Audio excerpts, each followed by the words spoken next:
Sa isang malayong kaharian, may isang ibong kay ganda.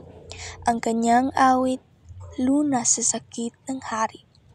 Siya ang ibong Adarna. Anhanin kalipong salin, ito ay abaw, agos di man mapanlaw. Kapag nalanta nara, Narito ako, ibong Adarna. Kailangan kitang dalhin sa aking ama. Huwag! Pakawalan mo ako. Ang aking awit ay para sa lahat. Kailangan kang magpagaling sa hari. Ito'y para sa kanyang buhay.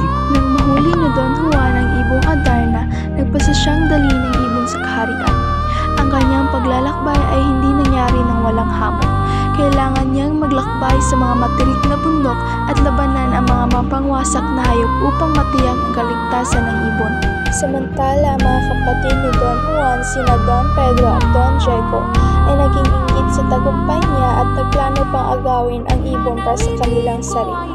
Hindi nila alam, ang ibong Adarna ay may maiwagang kapangyarihan na magpapakita ng kanilang tunay na intensyon.